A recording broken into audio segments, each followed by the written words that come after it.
Hello viewers, welcome to our channel. ఇవాళ మనతో పాటు ప్రముఖ న్యూమరాలజిస్ట్ చంద్రమౌళి యాదవ్ గారు ఉన్నారు. సార్తో మాట్లాడదాం. సార్ నమస్తే. సార్ నమస్తే. మనకండి 2025లో కొత్త సంవత్సరం కాబట్టి అందరికీ ఎలా ఉంటుందో తెలుసుకోవాలని చెప్పి క్యూరియాసిటీ ఉంటుంది. సో మన నెంబర్ సిరీస్ డిస్కస్ చేస్తున్నాం. దీనిలో భాగంగా 5 నెంబర్ సిరీస్ వాళ్ళకి ఎలా ఉండబోతుంది సార్ కొత్త సంవత్సరం? కొంచెం సాడ్ అని చెప్పుకోవాలి.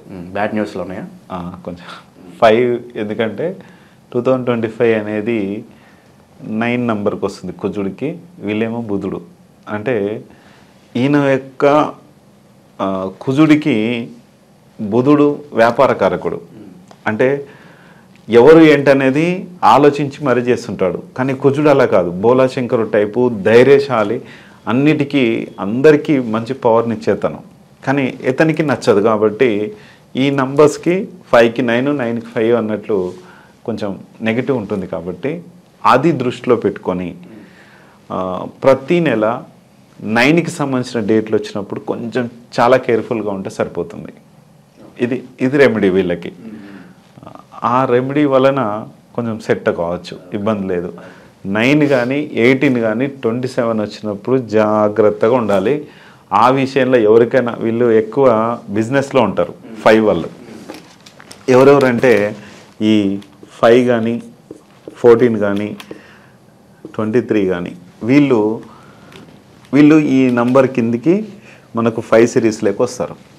ఏంటంటే ఈ 5 సిరీస్లోకి వచ్చినప్పుడు డైరెక్ట్ 9కి వీళ్ళకి చాలా కొంచెం 5 వాళ్ళకి కొంచెం ఈ 9, 18, 27 ప్రతి నెల జాగ్రత్తగా ఉంటే చాలా మంచిది.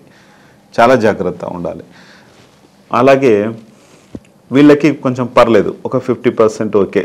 ఈ రోజుల్లో కూడా వీళ్ళకి అంత ఇబ్బంది ఏమి ఉండదు. ఈ 23 వాళ్ళకి కూడా ఒక 50% ఓకే, ఇబ్బంది ఉండదు. ఎస్పెషలీ ఈ 5 వాళ్ళు చాలా జాగ్రత్తగా ఉండాలి. అంటే డైరెక్ట్ 5 వేరు, ఈ 1, 4, 5 వేరు, 2, 3, 5 వేరు, డైరెక్ట్ 5 వేరు. కొంచెము వాళ్ళకి వీళ్ళకి కొంచెం చాలా తేడా ఉంటుంది. అందుకనే కొంచెం వీళ్ళు 5 వాళ్ళు చాలా జాగ్రత్తగా ఉండాలి. ఇంకా వేరే ఏదన్నా కూడా వీళ్ళు ఎక్కువ బిజినెస్లో ఉంటారు, మంచి సలహాలు ఇచ్చే దగ్గర కూడా ఉంటారు, మంచి కంపెనీల్లో కూడా చాలా పవర్ఫుల్గా ఉంటారు వీళ్ళు. అంటే ఎప్పుడు డబ్బుతో కానీ అదంతా ఉంటారు. కాబట్టి ఈ డబ్బు ఈ రోజుల్లో ఎవరికన్నా ఇచ్చినా చేసినా నష్టపోయే ఛాన్సెస్ ఉంటాయి. కాబట్టి ఈ డేట్లో అవాయిడ్ చేయండి అసలు మొత్తానికి. 9, 18, 27 ఇయర్ మొత్తం జనవరి నుంచి దాదాపు డిసెంబర్ వరకు ఆ డేట్లు కొంచెం అవాయిడ్ చేసుకొని ముందుకెళ్ళండి. హ్యాపీగా లైఫ్ నడుస్తుంది, ఎటువంటి ఇబ్బంది ఉండదు. యోగాలో ఉన్న వరిస్తున్నాయి సార్ మరి కొత్త సంవత్సరంలో వీళ్ళకి, ఈ నెంబర్ సిరీస్ వాళ్ళకి? వీళ్ళకి ఎక్కువ యోగాలు వరించేది 14, 23 వాళ్ళకి బాగా వరిస్తాయి. ఎందుకంటే వాళ్ళు కావాల్సినది ఏదైనా సాధించుకోగలుగుతారు. బిజినెస్ పరంగా ఇప్పుడు కుజుడు అనేట ఆయన అందరికీ మంచి చేస్తాడు. కానీ ఎస్పెషల్లీ 5 వాళ్ళకి కొంచెం డిఫరెంట్ ఇది ఉంటుంది. కాబట్టి అది కూడా వాళ్ళకి కూడా యోగం భరిస్తుంది. కానీ వేరే డేట్లు వీళ్ళు ఏదైనా కావాలి కోరుకుంటే కనుక ఖచ్చితంగా వీళ్ళకి కూడా ఇబ్బంది ఉండదు. సార్ ఈ సిరీస్ వాళ్ళకి పలానా వ్యాపారం మొదలు పెడితే బాగుంటుంది అని చెప్పి ఉంటుంది. అలాగే ఏ డేట్స్లో స్టార్ట్ చేస్తే బాగుంటుంది అంటారు? ఏ వ్యాపారాలు బాగా కలిసి వస్తాయి ఈ సంవత్సరం? వీళ్ళకి 5 వాళ్ళకి 1 బాగా కలిసి వస్తుంది, చాలా బాగుంటుంది. 1కు సంబంధించిన డేట్లలో వీళ్ళు చేసుకుంటే కనుక చాలా సూపర్. అంటే 1, 10, 19 మరి 28 కూడా ఉంది కదంటే 28 వద్దు, చేసుకోవద్దు. బిజినెస్ స్టార్ట్, ఏ బిజినెస్ స్టార్ట్ చేసినా కూడా ఒక్కసారి ఈ డేట్లు వీళ్ళకి ఈ బిజినెస్ అనేది ఇప్పుడు ముఖ్యంగా కొంతమందికి రియల్ ఎస్టేట్ వ్యాపారం చేస్తుంటారు, కొంతమంది ఏదైనా బట్టల వ్యాపారం చేయొచ్చు, లేకపోతే రకరకాల బిజినెస్లు చాలా ఉన్నాయి. ఆ రకరకాల బిజినెస్లో కొంతమంది రెస్టారెంట్లు బిజినెస్లు, కొంతమందికి పడవు, రకరకాలు నేను చూశాను. చాలామందికి ఎక్కువ శాతము రెస్టారెంట్లు నేను చూశాను వాళ్ళు ఫెయిల్ అయ్యారు. చాలామంది ఫెయిల్ అయ్యారు. వాళ్ళని సరి చేసి ఇచ్చి వాళ్ళకి ఫోన్ నెంబర్స్ ఇచ్చి ఇవన్నీ కూడా నేను చేసి వచ్చాను. వెల్గా చాలా బాగున్నారు, ఇప్పుడు ఇబ్బంది లేదు. అందుకనే చూసుకొని ఒక్కసారి అడిగి తెలుసుకొని మీ యొక్క వ్యాపారాలు కానీ ఏదైనా సరే చేసుకునేటప్పుడు ఒక్కసారి ఒక మెసేజ్ కొట్టండి. మీకు ఎటువంటి సూట్ అవుతుంది అనేది ఖచ్చితంగా నేను చెప్తాను. పెళ్లి విషయానికి వస్తే ఏ డేట్ ఆఫ్ బర్త్లో పుట్టిన పార్ట్నర్స్ని సెలెక్ట్ చేసుకుంటే అది సక్సెస్ఫుల్ అవుతుంది అంటారు సార్ కొత్త సంవత్సరంలో? వీళ్ళకి 1, 10, 19, 28 వాళ్ళు చాలా మంచి ఫ్రెండ్లీ వీళ్ళకి. అంటే వీళ్ళు ఫస్ట్ ప్లేస్లో ఉంటారు. ఒకవేళ వేరే డేట్స్ కూడా ఒకవేళ వీళ్ళు ఒక్కోసారి ఆ పేర్ల వలనో లేకుంటే వాళ్ళ మొబైల్ నెంబర్స్ వలనో వీళ్ళు కనెక్ట్ అయ్యే ఛాన్స్ ఉంటుంది కొంతమందికి, వేరే డేట్ల వాళ్ళతో కూడా. వాళ్ళనే చేసుకోవాలి, ఇంకా తప్పదు. లవ్ మ్యారేజ్ కావచ్చు, అరేంజ్డ్ మ్యారేజ్ కావచ్చు, ఏదైనా సరే అయినప్పుడు ఒకసారి తెలుసుకొని వీళ్ళని ఏ డేట్లో మ్యారేజ్ చేసుకుంటే బాగుంటుంది అనేది తెలుసుకొని ముందుకెళ్తే కనుక 100% లైఫ్లో ఎటువంటి ఇబ్బందులు లేకుండా జరుగుతుంది. ఒక్కసారి నేనైతే రాంగ్ స్టెప్ వేసి బ్యాడ్ మ్యారేజ్ చేసుకొని మళ్ళీ రీమ్యారేజ్ చేసుకున్నా, చాలామందికి కూడా చేసామనుకోండి.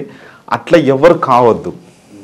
అది లవ్ మ్యారేజ్ కావచ్చు, ఏదైనా సరే మంచి మ్యారేజ్ డేట్ చేసుకోండి. లైఫ్లో ఎటువంటి అడ్డంకులు లేకుండా నువ్వు ఏది కావాలంటే అది మన ముందు ప్రత్యక్షం అయిపోతూ ఉంటుంది. అంత పవర్ఫుల్ ఉంటుంది మ్యారేజ్ డేట్కి. అది హెల్త్ వైజ్ ఎలా ఉండబోతుంది సార్? హెల్త్ ప్రాబ్లమ్స్ ఏం రావు. ఈ 2025లో 1 to 9 వాళ్ళకి ఎవరికి కూడా హెల్త్ ప్రాబ్లమ్స్ అనేటివి ఏమి ఉండవు. వాళ్ళు ఉండే ప్రదేశము ఒకవేళ కలుషితమై కావచ్చు, ఏదైనా చిన్న చిన్న డిసీజెస్ అనేది ఎవరికైనా కామన్గా వస్తుంటాయి. అది చూసుకుంటే సరిపోతుంది. అదే ముఖ్యంగా ఇంపార్టెంట్ ఒకేషన్స్ ఉన్నప్పుడు ఎలాంటి కలర్స్ వీళ్ళు ప్రిఫర్ చేస్తే బాగుంటుంది అంటారు? వీళ్ళకి ఎక్కువ గ్రీన్ కలర్ చాలా మంచిది. లేడీస్కి అయితే లైట్ గ్రీన్ అయినా సరే, జెంట్స్కి అయినా సరే మంచి గ్రీన్ కలర్ చాలా పవర్ఫుల్గా పనిచేస్తుంది. వీళ్ళకి ఎటువంటి ఇబ్బంది ఉండదు. అలాగే వీళ్ళకి వైట్ కూడా బాగుంటుంది, ప్రాబ్లం ఏం లేదు, ఎటువంటి ఇబ్బంది ఉండదు, సూపర్గా బాగుంటుంది. దైవారాధన విషయంలో ఎవరిని పూజిస్తే బాగుంటుంది అంటారు? అదే ఏదైనా రెమెడీస్ ఏమైనా సజెస్ట్ చేస్తారా మరి ఈ నెంబర్ సిరీస్ వాళ్ళకి? దైవారాధన విషయంలోకి వస్తేనేమో వీళ్ళు బుధుడు కాబట్టి గురువుని ఈయనకు గురుడు చాలా మంచి పవర్ఫుల్. అంటే సాయిబాబా కావచ్చు, లేదంటే గురువులకు దత్తాత్రేయ స్వామి కావచ్చు. నేను దత్తాత్రేయ స్వామి ఉపాసకుని, దత్తాత్రేయ స్వామి కావచ్చు. మళ్ళీ త్రిమూర్తులు ఎవరైనా కూడా చాలా బాగుంటుంది. దత్తాత్రేయ స్వామి అంటేనే త్రిమూర్తులు. దత్తాత్రేయ అంటే గురువులను బాగా ఆరాధిస్తే చాలా మంచిది. కలియుగంలో దేవుళ్ళు అంటేనే గురువులు. బాబా కావచ్చు, దత్తాత్రేయ స్వామి కావచ్చు, ఎవరైనా సరే బాగుంటుంది. ఇంకా మనకు ఈ శివుడు, విష్ణువు ఏదైనా సరే అదంతా కూడా విష్ణువుకు సంబంధించిన వెంకటేశ్వర స్వామి కావచ్చు, కలియుగ ప్రత్యక్ష దైవం వెళ్ళొచ్చు, ఏం ప్రాబ్లం లేదు. కొత్త సంవత్సరం కాబట్టి ఒక కొత్త సిమ్ తీసుకోవాలనుకుంటారు, కొత్త వెహికల్ కొనుక్కోవాలనుకుంటారు. మరి పర్టికులర్గా ఆ నెంబర్స్ అనేవి ఎలా ఉండాలి సార్ మరి వీళ్ళకి ఈ నెంబర్ సిరీస్? అంటే వీళ్ళనేం కాదు, ఒక నంబర్ మనం ఒక దగ్గరికి వెళ్తాం, మనకు సక్సెస్ రావాలి. అక్కడికి వెళ్ళినప్పుడు ఎటువంటి అడ్డంకులు కలగొద్దు, మూమెంట్ స్లో కావద్దు. నువ్వు అనుకొని వెళ్ళినప్పుడు ఆ పని కాకపోతే చాలా డీలా పడిపోతాం మనం. అందుకని ఒక మంచి నంబర్ మీ వెహికల్కి, ఒక్క డేట్ ఆఫ్ బర్త్కనే కాదు, ఆ వెహికల్కి మంచి నెంబర్ ఉంటే ఆ పనిని సక్సెస్ చేస్తుంది. ఆ వెహికల్ నెంబర్లో వెళ్ళే ఆరా పవర్ ఉంటుంది, ఒక ఎనర్జీ ఉంటుంది. ఆ ఎనర్జీతో మనకు ఆ పవర్ అనేది క్రియేట్ అయ్యి మంచి సూపర్ సక్సెస్ చేస్తుంది. అలాగే ఒక మంచి మొబైల్ నెంబర్ ఉంది, మనకు కమ్యూనికేషన్ బాగా ఇచ్చి డబ్బు వచ్చేలా చేస్తుంది. రకరకాల ఉన్నాయి రెమెడీస్. అందుకనే ఇదొకటి, ఇది కూడా మనము మొబైల్ నెంబర్ దీంట్లో నంబర్ 1 రెమెడీ. ఆ మొబైల్ నెంబర్ లేనిది ఎవరు లేము కాబట్టి మంచి నెంబర్ ఉంది అంటే మంచి కమ్యూనికేషన్ అనేది బాగుంటుంది కాబట్టి ఆ కమ్యూనికేషన్తో ముందుకు తీసుకుపోతున్నాం. ఓవరాల్గా 2025లో ఈ 5 నెంబర్ సిరీస్ వాళ్ళకి ఎలా ఉంటుందనేది ఎక్స్ప్లెనేషన్ చాలా బాగా ఇచ్చారు సార్. హోప్ఫుల్లీ అందరికి కలిసి రావాలని చెప్పి కోరుకుందాం. Happy new year sir. Thank you so much.